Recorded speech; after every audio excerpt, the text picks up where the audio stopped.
কিরে, কোথাও যাচ্ছিস নাকি? শোন, তোকে একটা ছোট্ট মজার গল্প বলতেছি, গল্পটা শুনে চলে যা। তোর গল্প তো শুনলে একটু মজা লাগে, তা বল, একটু শুনেই যাই। মুসা নবীর সময়ের একটা ঘটনা বলতেছি। সেই সময়ে খুব গরম পড়েছিল।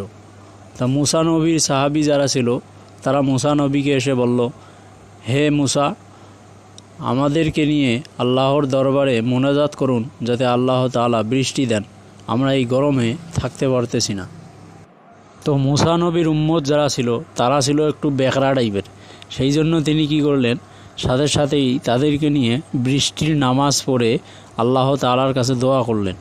দোয়া করার সাথে সাথেই রোদের তীব্রতা আরও বেড়ে গেল। তিনি আল্লাহ তাআলাকে জিজ্ঞেস করলেন, আল্লাহ, আমি তোমার কাছে বৃষ্টি চাইলাম, তুমি আবার রোদ আরও বাড়িয়ে দিলে। তখন মুসা নবীকে আল্লাহ জবাব দিলেন যে, তুমি যাদেরকে নিয়ে বৃষ্টির জন্য দোয়া করেছো তাদের মাঝে এমন এক লোক আছে যিনি 40 বছর যাবৎ আমার নাফরমানি করেছে, আমার বিরোধিতা করেছে, সেই জন্য বৃষ্টি আসা বন্ধ আছে। মুসা নবী তখন লোকদের উদ্দেশ্যে বললেন যে ব্যক্তি আছো এরকম, সে এখান থেকে বেরিয়ে যাও। তো যে লোকটা ওই রকম ছিল, 40 বছর আল্লাহ তাআলার ইবাদত করেনি, সে চিন্তা করলো যে আমি যদি এখন এই মজলিস থেকে বেরিয়ে যাই তাহলে লোকেরা আমার গুনাহের কথা জেনে যাবে।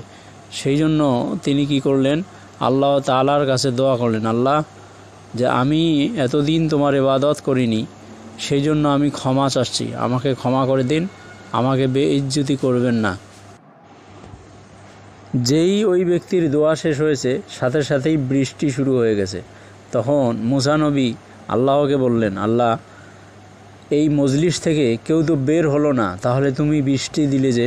তখন আল্লাহ বললেন যে, আমি ওই ব্যক্তিকে ক্ষমা করে দিয়েছি, তার 40 বছরের যত পাপ আছে সব ক্ষমা করে দিয়েছি। তখন মুসা নবী আল্লাহকে বললেন, আল্লাহ, সেই লোকটার নাম তো আমার জানা হলো না। আল্লাহ তাআলা তখন তাকে বলেছিলেন যে, 40 বছর পাপে ডুবেছিল, তখন তোমাকে জানাইনি, আর এখন তো সে ক্ষমা চেয়েছে, ক্ষমা পেয়েছে, আমি তাকে ক্ষমা করে দিয়েছি, তাহলে এখন আমি কেন তোমাকে তার নাম বলবো? এটা আমার আর আমার বান্দার নিজস্ব ব্যাপার। সুবহানাল্লাহ।